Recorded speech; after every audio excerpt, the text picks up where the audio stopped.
लिया है क्या क्वेश्चन आ सकता है, एंड इसके साथ मैं शॉर्ट क्वेश्चन भी बताऊंगी कि कौन से पॉइंट से शॉर्ट क्वेश्चन भी हो सकता है। ठीक है।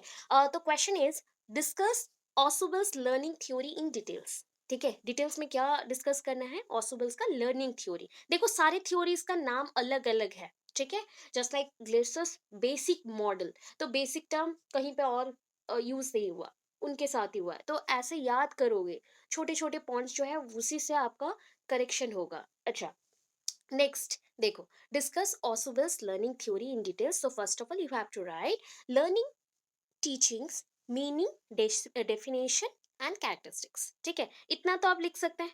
देखो छोटा छोटा है एक्चुअली, पता नहीं चल रहा है, बट यहाँ पे मैंने पॉइंट को मेंशन किया है कि पहला क्या लिखेंगे, introduction to teaching learning and its meaning, definition and यहाँ पे कैरेक्टरिस्टिक्स लिखा था बट कट कर दिया मैंने, ये नहीं चाहिए। और बट अगर क्वेश्चन थोड़ा सा लेंथी नहीं हो रहा है एंड आपके पास टाइम है, तो आप कैरेक्टरिस्टिक्स 4-5 लाइन लिख सकते हैं, otherwise not necessary to mention. ठीक है, अभी चलो आगे।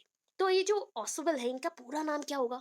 सो डेविड पॉल ऑसबल। ठीक है, अभी कोई कोई पाउल भी बोलता है, अभी प्रोनाउंसिएशन के अकॉर्डिंग है, आप जैसा याद रख सकते हो वैसा कर लो। ठीक है, डेविड पॉल ऑसबल, ये 1918 से 2008। देखो 2008 मतलब इनका डेथ बहुत जल्दी, मतलब क्या बोल सकते हैं, इधर से अगर चेक करेंगे हम तो 2022 और 23 से बहुत ही पास में है। मतलब इनका हम लोग जब हो गए हैं, बर्थ हो गए हैं, उसके बाद इनका डेथ हुआ।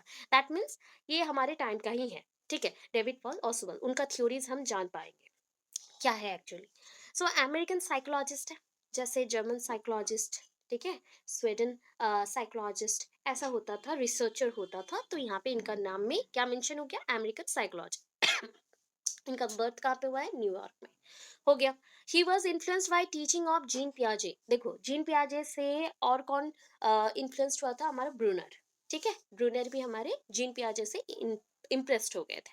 वैसे ही जीन पियाजे के कंसेप्ट से, कॉग्निटिव डेवलपमेंट के कंसेप्ट से ये भी बहुत ज्यादा इन्फ्लुएंस्ड है। Ausubel try to explain how people acquire knowledge. देखो सेम कंसेप्ट है कि नहीं, जीन पियाजे ने क्या बोला था, all about the cognitive development. So cognitive development, that means what do you mean by cognitive. आज ये क्वेश्चन बहुत बार आया, 2-3 जगह पे क्वेश्चन आया है, कॉग्निटिव डेवलपमेंट क्या होता है। It is related to thinking, understanding, reasoning और one kind of skill development. तो ये आंख बंद करके याद करो कि ये आपका बेसिक चीज है। बेसिक कौन सा होता है, थिंकिंग। विदाउट थिंकिंग वन, हम बोल सकते हैं कि वन थिंग और one work is not done by you.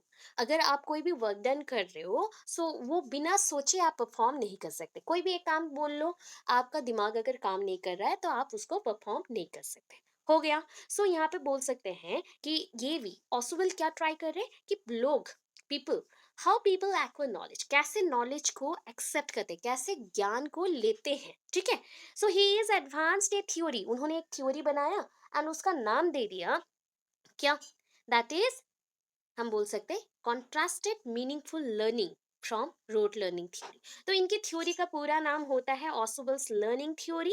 And इन्होंने इसमें 2 पॉइंट्स पे क्या किया ना, वर्सेस जैसे होता है ना, ऐसे तू नहीं तो मैं नहीं तो कोई और, ऐसे जो हम कंपैरिजन करते हैं, तो इन्होंने अपनी थ्योरी में 2 पॉइंट का कंपैरिजन किया। First one, meaningful learning. Meaningful learning कौन सा, कॉन्ट्रास्टेड पॉइंट पे, जब भी कॉन्ट्रास्टिंग कैरेक्टर्स आता है ना, तो सोच लेना ऑपोजिंग, मतलब ऑपोजिट कैरेक्टर्स, ऑपोजिट कैरेक्टर्स, विपरीत, जितने भी विपरीत गुण वाले होंगे उसके अंदर हम यहाँ पे पार्थक्य दिखाएंगे या डिफरेंस दिखाएंगे। तो first one is a meaningful learning, second one is the rote learning. तो हम यहाँ पे कंपैरिजन किसका दिखाएंगे या फिर डिफरेंस किसका दिखाएंगे, meaningful learning and rote learning का।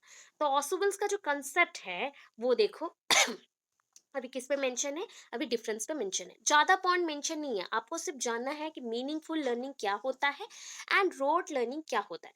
मीनिंगफुल लर्निंग आपका नॉन आर्बिटारी है एंड रोट लर्निंग आर्बिटारी है। ठीक है, अगर ये भी नहीं समझते हो तो मैं सिंपल से बोलती हूँ। अच्छा, मीनिंगफुल लर्निंग कब होता है, जब आप कहीं से भी लर्निंग कर सकते हो, बट वो लर्निंग अगर आप समझ नहीं पाए, you can not understand anything, that means you can not express it. अगर आप उसको समझ नहीं पाते हो तो आप उसको एक्सप्रेस नहीं कर सकते। इफ आपने बहुत अच्छे से समझा देन एक्सप्रेस करोगे, तो that is called the meaningful learning, जब आप मीनिंग के साथ किसी चीज को ले रहे हो, एक्सेप्ट कर रहे हो। रोट लर्निंग क्या होता है, without knowing anything, without knowing anything, बस क्या करो, क्रैमिंग करो। That means copy paste copy paste copy paste. आप जैसे कॉपी पेस्ट करते हो एक ही चीज को बार बार रिपीट करना, that is called a rote learning, रट्टा मार। ठीक है। अभी क्या है, जब भी मीनिंगफुल लर्निंग करते हैं तो एफर्ट्स लगता है। यस, बहुत ज्यादा एफर्ट्स लगता है, because you want to express it, so that you want to क्या करो कि उसको एक्सप्रेस कर सको, ऐसे पढ़ना है। आपको लर्न करना है ना, you want to learn it because you want to express it. आप उसको एक्सप्रेस करना चाहते हो, तो एक्सप्रेस करने के लिए हमें मीनिंगफुल लर्निंग करना है। तो एक्सप्रेशन जब भी देते हो तो उसके लिए तो मेहनत नहीं लगता उतना ज़्यादा। बट जब किसी चीज़ का मीनिंग लेते हो, that means the draw out the inference और draw out the conclusions, draw out the basic results. कभी किसी चीज़ का रिजल्ट्स निकाल रहे हो तो खुद से जब करते हो परफॉर्म और उसका आप उससे रिजल्ट्स ड्रॉ आउट करते हो तो आपका एफर्ट्स बहुत ज़्यादा जाता है। ठीक है। सो ये होता है कि आप कभी भी कंसेप्ट अगर लेते हो तो low level to high level जाना, low level to high, low to high. ठीक है।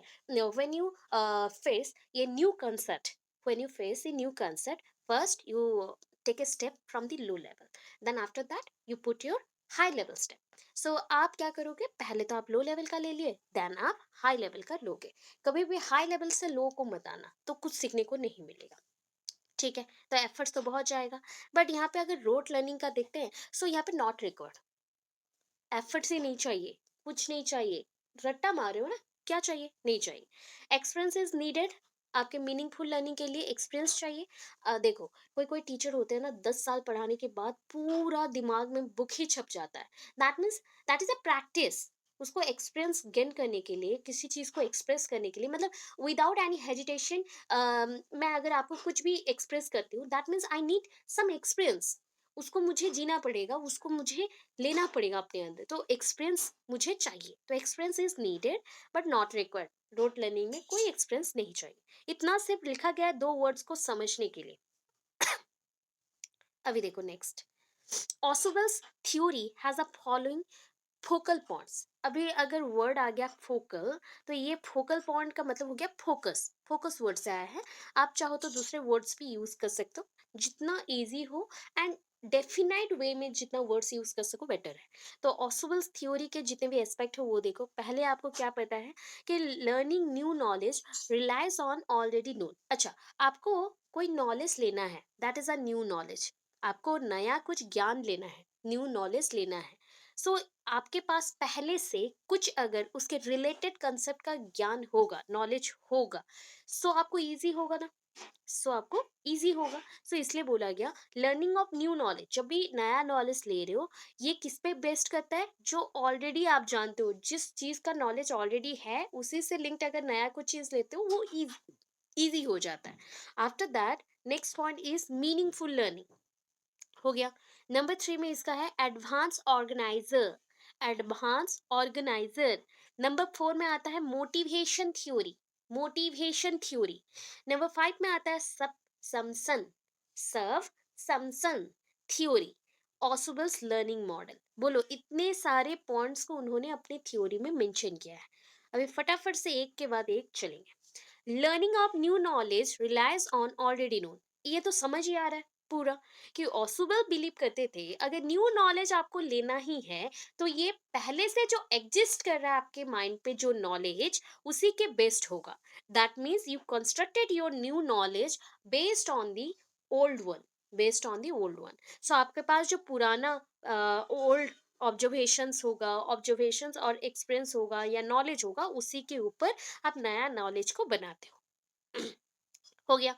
तो ये क्या होता है ना, सपोज देखो, आप पहले क्या जानते थे जब छोटे थे, नहीं ये सारे वेजिटेबल्स हैं, जितने भी आप बैगन देख लिए या फिर टमाटर देख लिए। अभी मेरा टमाटर बैगन को मत देखना, बस मैं समझा रही हूँ कि ये देख लिए, तो बच्चे क्या थिंक करते हैं, their shape is just like that, ये ओवल शेप का है, ये राउंड शेप का है, एंड ऐसे ऐसे होता है, एंड हम इसको ऐसे खाते हैं।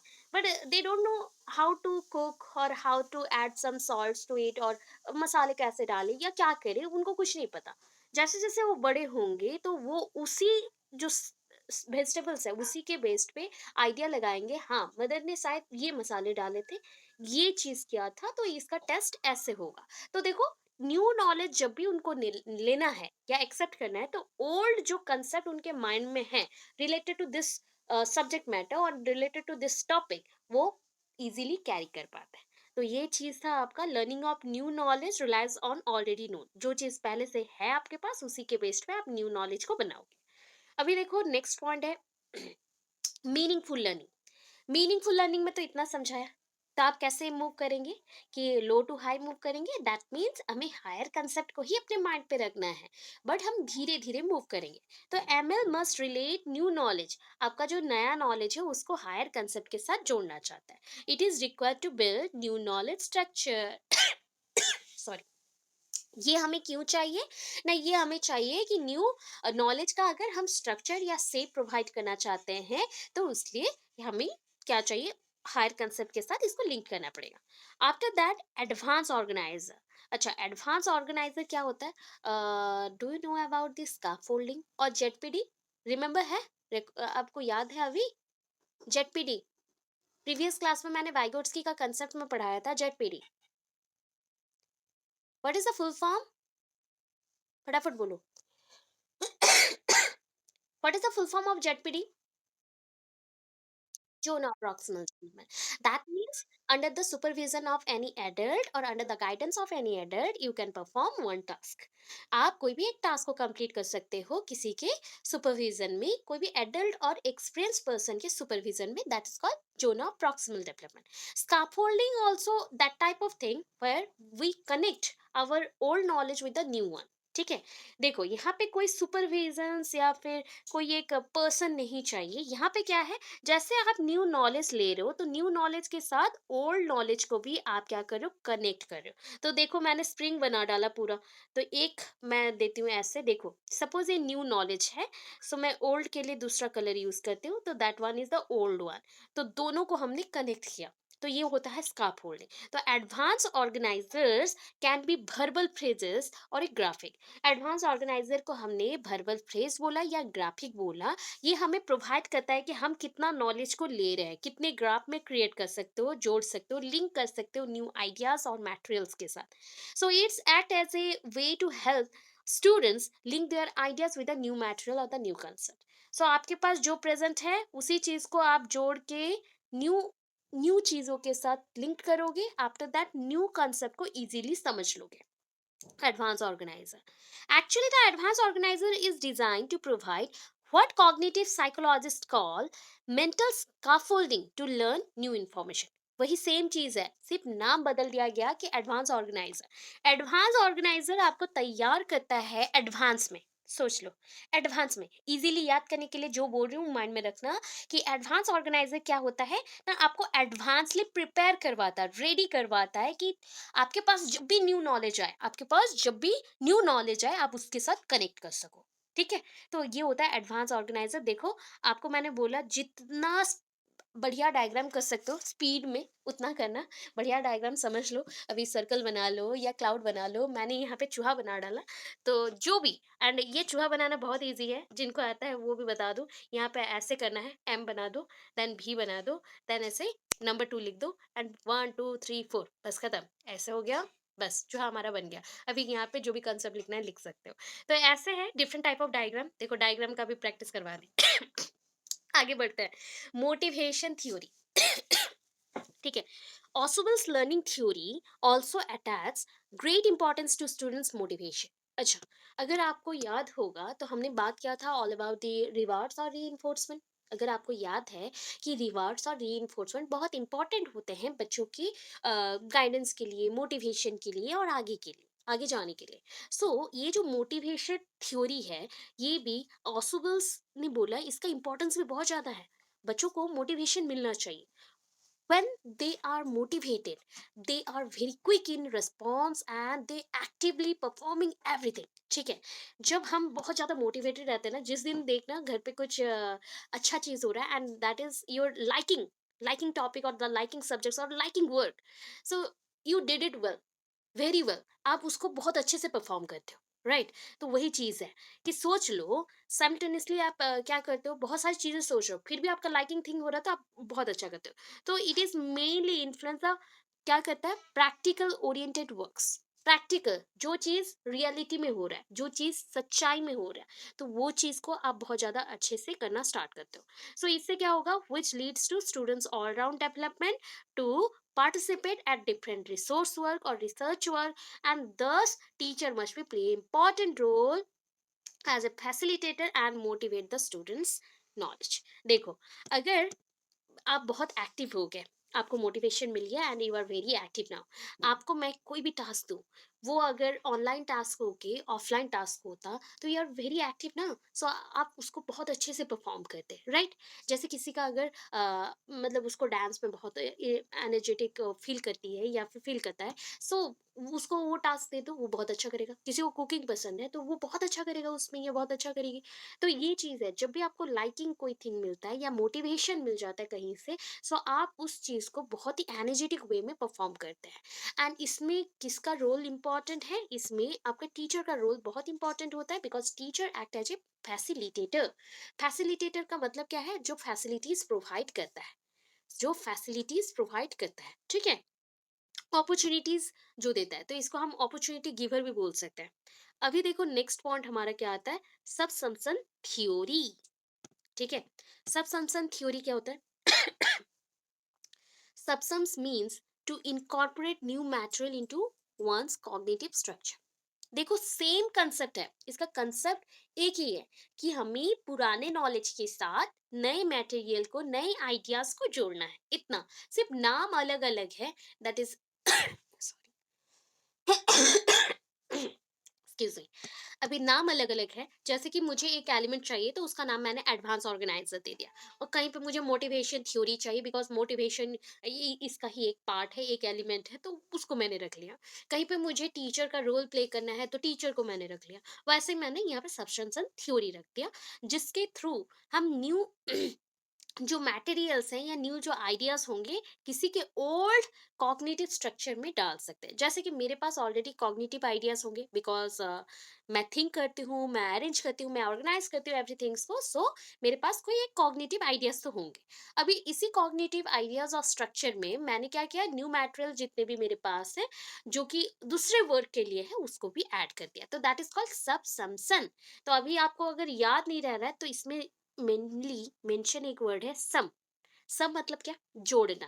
ठीक है, सब सम सन है, बट हम यहाँ पे क्या करें, दैट इज सम वर्ड को सिर्फ ले लिया, एस यू एम को हमने चूज कर लिया याद रखने के लिए, दैट इज जोड़ना। सो ओल्ड कंसेप्ट और कॉग्निटिव स्ट्रक्चर में न्यू आइडियाज को जोड़ना और न्यू मटेरियल्स को जोड़ना, हो गया। अभी नेक्स्ट देखो, ऑसुबल्स लर्निंग मॉडल। ऑसुबल्स लर्निंग मॉडल क्या है पता है, इनका जो लर्निंग मॉडल है ये प्रोसीड करता है टॉप डाउन। टॉप डाउन, ये टॉप से लेके डाउन तक चलेगा, टॉप से लेके डाउन तक प्रोसीड करेगा। ठीक है, अभी देखो यहाँ पे मेंशन है एप्लीकेशन 148 पेज से लिखना है, तो आपको कहीं पे ढूंढना नहीं पड़ेगा, मैंने इसके साथ ऐड कर दिया। सो कंक्लूजन क्या दोगे यहाँ पे ना, अपना पॉइंट ऑफ व्यू देना, यू लाइक इट और नॉट, कि आई ऑल्सो फॉलोड, ये मैंने अपने पॉइंट ऑफ व्यू से दिया है, I also followed this theory because it helps to encourage the students more and to do something by using their experience, their they incorporated new things to discover or explore new knowledge। ठीक है, देखो मैं खुद से भी इसी चीज को ज्यादा फॉलो करती हूँ, जहाँ पे बच्चे अच्छे करे तो रिवार्ड्स दे दो, उनको रीइंफोर्स कर दो, एंड उसके एक्सपीरियंस को और ज्यादा न्यू थिंग्स के साथ जोड़ने को ट्राई करो, सो दैट उसको और कुछ न्यू चीजें मिले। ठीक है, इतना चीज मेंशन कर लिया। One short note 140 page 45 page में है, but 145 according to my book, ये मेरे बुक के अकॉर्डिंग है। ठीक है, सो आप लोगों को 147 में ये मिलेगा, 140 सॉरी 147 पेज में मिलेगा, एंड आपको उससे भी ढूंढना नहीं पड़ेगा, मैंने प्रोवाइड कर दिया है। हाँ वो न्यू, हाँ वही है, ये देखिए 136 में है, बट मैंने मार्क किया था एक्चुअली जिस बुक से, मेरे बुक में जहाँ पे है, तो वो 147 है, यहाँ 137 में कंप्लीट हो गया इतना। ठीक है, ये जो पेज है ना एक्स्ट्रा जो ऐड हुआ है, ये 147 का है, 147। और एक जो चीज नेक्स्टली मैंने मेंशन किया था, जिसका क्वेश्चन यहाँ पे है, जो कि ऑलरेडी यहाँ पे मैंने 136 वाला मेंशन किया हुआ है, सो इसलिए मैंने 148 पेज नंबर का कुछ नहीं दिया। ठीक है, इतना चीज है, अभी देख लो फटाफट क्या है। सारे पॉइंट्स नहीं लिखने हैं, एप्लीकेशंस आपको पूरा कंप्लीट नहीं करना है, छोटे छोटे पॉइंट्स में अभी बुक में मार्क कर लीजिए, ठीक है। सो पहला पॉइंट है Ausubel's learning theory is more suitable to give the abstract concept. Abstract concept देने के लिए ये इंपॉर्टेंट है।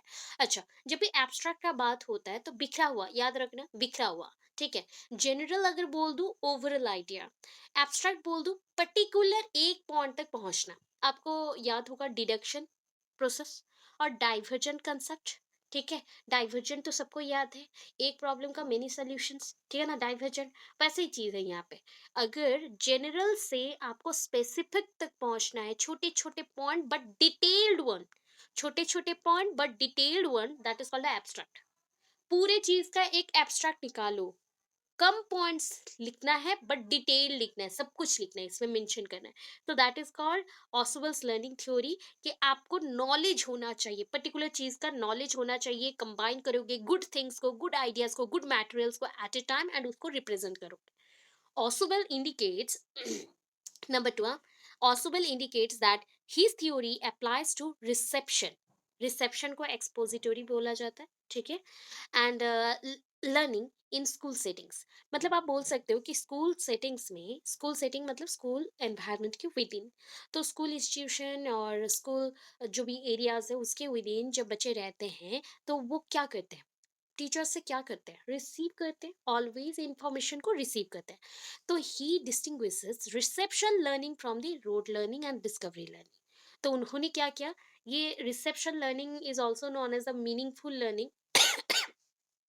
एंड ये क्या किए, ऑसुबल ने क्या किया ना, रिसेप्शन लर्निंग जो पॉइंट है उसको उन्होंने कंपैरिजन कर दिया रोड एंड डिस्कवरी लर्निंग से। Discovery learning is also known as inquiry learning, that is based on totally learning by doing, where students did their performance और did their work openly but by their own only. तो आपके जो भी बच्चे होंगे वो खुद से ही कर चुके हैं, आप वहाँ पे पार्टिसिपेट नहीं करेंगे, वहाँ पे वो खुद से ही परफॉर्म कर चुके हैं, आप सिर्फ उनको एनालिसिस करेंगे और वो करने वाले हैं, अकेले करने वाले हैं, कर चुके हैं या करने वाले हैं, ऐसे ऑनगोइंग भी हो सकता है, होगा, ठीक है। तो ऐसे में बच्चों का जो भी पॉइंट्स हैं, जैसे कि प्रॉब्लम सॉल्विंग हो गया, अगर प्रॉब्लम सॉल्विंग हम पॉइंट पे जाते हैं तो वहाँ पे बच्चों को क्या करना चाहिए, मीनिंगफुल लर्निंग करना चाहिए, बिकॉज अगर एक प्रॉब्लम को सॉल्व करना है तो आपके पास उसका नॉलेज तो होना चाहिए ना, कि ये प्रॉब्लम किस रिलेटेड है, कैसे सॉल्व करूँ। तो मीनिंगफुल लर्निंग और रिसेप्शन लर्निंग होना चाहिए, और इसको उन्होंने कंपेयर कर दिया road learning and the discovery learning से। अभी देखो थर्ड पॉइंट, पूरा हम इतना बड़ा बड़ा पैराग्राफ नहीं लिख सकते, बिकॉज ऑलरेडी हमने 4 से 5 पेज का मेंशन कर दिया है, तो आपको यहाँ पे लास्टली 2-3 पेज में मेंशन करना है। तो primary idea of Ausubel's learning is that learning of new knowledge. Primary इनका ऑसुबल्स का जो थ्योरी है किस पे डिपेंडेंट है, learning of new knowledge independent on what is already known, ठीक है। इन्होंने क्या बोला, सॉरी, इंडिपेंडेंट बोल दिया, is dependent on what is already known, अभी पढ़ के आया था डिपेंडेंट ऑन। सो आपके पास जो ऑलरेडी है फिक्स्ड है आइडिया और कॉग्निटिव स्ट्रक्चर, और बोल लो कि कॉग्निटिव नॉलेज जो फिक्स्ड है आपके पास, उसके साथ न्यू नॉलेज को जोड़ना, न्यू नॉलेज को जोड़ना, कनेक्ट करना, ठीक है। It is based on the observation process, it is based on recognition, और नॉलेज को आप जोड़ रहे हो आपके जो भी आइडियाज है उसके साथ। So knowledge begins with our observation and recognition of events, ठीक है। रिसेप्शन लर्निंग, देखो रिसेप्शन लर्निंग बार बार बोल दो, मीनिंगफुल लर्निंग को ही रिसेप्शन लर्निंग बोलते हैं, मीनिंगफुल लर्निंग को रिसेप्शन लर्निंग बोलते हैं, तो कंफ्यूज मत होना, ठीक है। Reception learning and the meaningful learning is same. तो ये दोनों ही चीज अलग अलग होते हुए भी सेम ही है। रिसेप्शन मीन्स किसी चीज को आप रिसीव किया एंड आपके ओल्ड कंसेप्ट के साथ उसको जोड़ के आपने याद रखा, दैट इज सेम, इसका अदर नेम हो गया मीनिंगफुल लर्निंग। जब आप कोई चीजों को अंडरस्टैंड करते हो, इजीली समझते हो, अपने माइंड में कंसेप्ट में एज ए कंसेप्ट उसको रखते हो एंड उसको फर्दर यूज करते हो, that is called the meaningful learning. अभी देखो मीनिंगफुल वर्बल लर्निंग वही हो गया, फिर से आ गया। Meaningful verbal learning depends on critical ability and readiness to receive. देखो अब भी चीज बोला था, रेडीनेस मतलब आप तैयार हो किसी चीज को लेने के लिए, क्रिटिकल एबिलिटी मतलब आप कहीं पे फोकसली कंसंट्रेशन के साथ अगर किसी चीज को सोचते हो समझते हो तो that is called critical ability आपका। And teacher should make use of the adequate pedagogical techniques. मैंने अभी बोला था ये आपको बेस देता है, तो टीचर को बेस प्रोवाइड कर रहा है कि वो different type of pedagogical techniques को यहाँ पे यूज करें, सो दैट कोई भी कंसेप्ट हो उसको हम प्रिसाइज मैनर पे, पूरा डिस्टिंक्ट मैनर पे आप तक पहुंचा सके। ठीक है, just like by using the lesson plan properly. So आप कंसेप्ट को जैसे जोड़ते हो डिफरेंट टाइप ऑफ मटेरियल्स के साथ, कंसेप्ट को जोड़ते हो concept different type of old concept के साथ, तो ये सब पॉसिबल होता है थ्रू लर्निंग। एंड लर्निंग में भी जो वर्ड आया लेसन प्लान, तो लर्निंग का मेन आइडिया होता है टीचर्स के लिए कि वो लेसन प्लान का यूज करें क्लासरूम टीचिंग प्रोसेस में, सो दैट बच्चों का मीनिंगफुल लर्निंग हो सके, भर्बल लर्निंग हो सके। अभी देखो मैम ये सारे पॉइंट्स नहीं लिखने हैं क्या? नहीं। देखो यहाँ पे 2 पॉइंट हो गया, यहाँ 2 पॉइंट हमने मेंशन किया, अभी देखो यहाँ पे 4-5 पॉइंट मेंशन करेंगे, सो दैट और एक्स्ट्रा पॉइंट मत लिखना बिकॉज बहुत बड़ा हो जाएगा वरना। अभी देखो teacher should explain a lot as much as possible to give the subject matter to the student। Teacher को अभी मैंने बोला ना, टीचर क्या करेंगे, पहले तो लेसन प्लान प्रिपेयर करेंगे, after that explain all the points in detail form, so that ये पॉसिबल हो सके कि सब्जेक्ट मैटर को स्टूडेंट डिटेलली समझ सके। ठीक है, the learner must be motivated. यहाँ पे लर्नर को क्या होना चाहिए, मोटिवेटेड होना चाहिए, so that to use the deductive reasoning. अभी मैंने डिडक्शन का बात किया था, तो आपको समझना चाहिए जब भी आप रीजनिंग करते हो, किसी प्रॉब्लम को सॉल्यूशन निकालते हो किसी प्रॉब्लम का, so that first of all you divide the problem into fragments, after that you solve one by one. आप हर एक बार क्या करते हो, जब भी प्रॉब्लम को एज ए ग्रॉस लेते हो, मतलब बड़े आकार में किसी प्रॉब्लम को देखते हो, वो सॉल्व नहीं होता, सो दैट उसको पहले छोटे छोटे पार्ट में डिवाइड करके फिर सॉल्व करते हैं, तो that is called the deductive reasoning. तो उसके लिए हमेशा बच्चों को मोटिवेटेड करना इंपॉर्टेंट है। आफ्टर दैट नंबर 12 यहाँ पे है, Ausubel's learning model can be used in the classroom teaching। देखो क्लासरूम टीचिंग में इनका मॉडल को बहुत ज्यादा यूज किया गया, to make the teaching learning process effective. अच्छा, कार्यकारी बनाने के लिए इसको यूज किया गया। देखो सबसे इंपॉर्टेंट चीज क्या था, teacher act as a facilitator और play the important role here. He is to present the content to be learn in such a way that it is meaningful for the student. देखो ऐसे एक teacher एक facilitator है, opportunity giver है, coach है, mentor है, बहुत सारे एक्टिविटीज एक टीचर करता है। तो टीचर जब भी एक्टिविटीज परफॉर्म कर रहा है, तो वो क्या करेगा, बच्चों को जैसे मीनिंगफुल लर्निंग हो, सो दैट कंटेंट को डिटेलली। व्हाट हैपन, कुछ प्रॉब्लम है? Otherwise meet up your microphone first. So teacher यहाँ पे एडवांस ऑर्गेनाइजर को यूज कर रहा है, प्रेजेंट करेगा क्लासरूम में। जो टीचर को सब कुछ याद है, मतलब सारे कंसेप्ट याद हैं, वो ओल्ड नॉलेज को न्यू नॉलेज के साथ जोड़ सकता है। जब आपके पास एनफ नॉलेज होता है तो आप डिफरेंट नॉलेज को, न्यू नॉलेज को एक्सेप्ट कर लेते हो। तो जब आपको पता होगा तो आप एडवांस ऑर्गेनाइजर यूज करके बच्चों में, बच्चों के जो कॉग्निटिव स्ट्रक्चर है उसके अकॉर्डिंग न्यू नॉलेज को दे सकते हो, न्यू नॉलेज को ऐड कर सकते हैं। तो इतना पॉइंट्स है, एटलीस्ट आपको 7 से 8 पॉइंट ही लिखना है एप्लीकेशंस में, इससे ज्यादा आपको नहीं लिखना है। ठीक है, अभी चलते हैं आगे। एक क्वेश्चन है, व्हाट इज ऑसिबल्स लर्निंग थ्योरी? आपके बुक के अकॉर्डिंग देखिए, ये इतना छोटा सा दिख रहा है ना, छोटा सा दिख रहा है। बोलोगे मैम ये तो 1 पेज का होगा, 1 पेज का होगा। क्या इतना लिखेंगे तो एग्जाम में मार्क्स मिलेंगे? नहीं मिलेंगे। ठीक है, तो आप क्या करेंगे, लर्निंग एंड टीचिंग का आप पहले इंट्रो देंगे, डेफिनेशन मीनिंग देंगे, आफ्टर दैट जो क्वेश्चन है दैट इज ऑसिबल्स लर्निंग थ्योरी, तो आपको rote learning and meaningful learning में डिफरेंस सिखाना है, थोड़ा सा उनका बायोग्राफी देना है, देन ये पेज कंटिन्यू करना है। तो इतना करेंगे तब जाके ये क्वेश्चन कंप्लीट होगा। अभी देखो यहाँ पे applications of possibles learning theory, ये भी एक शॉर्ट क्वेश्चन है। तो इतना आपको पॉसिबल्स लर्निंग थ्योरी ने समझाया कि ओल्ड नॉलेज के साथ न्यू नॉलेज को जोड़ना है या फिर न्यू मटेरियल्स को जोड़ना है, सो दैट मीनिंगफुल लर्निंग हो सके। क्लियर है?